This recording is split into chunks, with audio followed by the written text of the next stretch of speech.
and I share my sympathies if you're at the airport right now. Thankfully, air travel is starting to get back to normal after what was really a chaotic morning all over the country. Yeah, the Federal Aviation Administration ordered a full ground stop when one of its computer systems failed.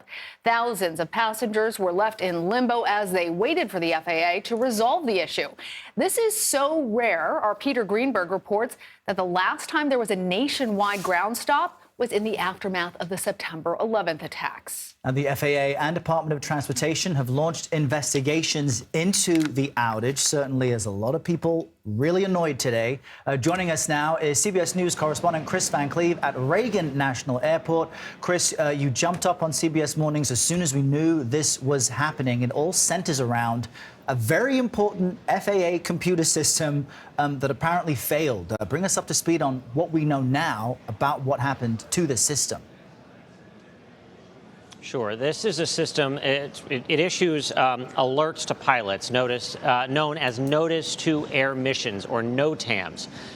That system is something that pilots have to check before they can depart. So if you're a commercial airline pilot and you're at the gate ready to go, you can't go until you've been through the NOTAMs for your flight, because it has safety alerts, it has updates about your routing, any issues along the way, things that are safety critical to flying that airplane. So when that system stopped working, it meant that flights had to stop taking off. Planes that were in the air were never in any danger. Air traffic control was there to guide them in.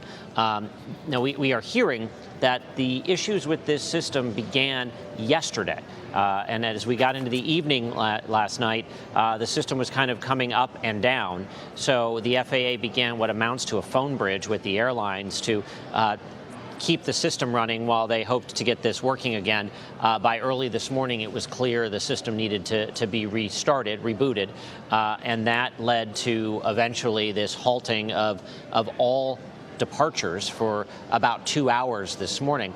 The early morning hours really set the tone for airlines for the day. So if those 5 and 6 a.m. flights don't leave on time, that tends to ripple throughout the day. And what you're seeing now, nearly 7,000 flights delayed, more than 1,000 canceled. So this is not going to be a great day for flyers, even though planes are once again pushing out of here at Reagan National Airport and airports across the country. I just looked over and there's a plane starting to taxi away from the gate where we are. You like to see that, but there's going to be delays and disruptions throughout the day here for flyers across the country.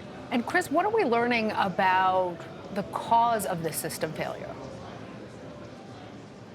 Well, that's still under investigation. We're hearing from lawmakers, the ranking member and the chair of the Senate Commerce Committee that has oversight of not only the airlines, but DOT and FAA. They're calling for an investigation. They expect to hear from the agency as to what went wrong. The White House has been briefed. Secretary Buttigieg, the Transportation Secretary, has called for an investigation. The FAA says they're investigating.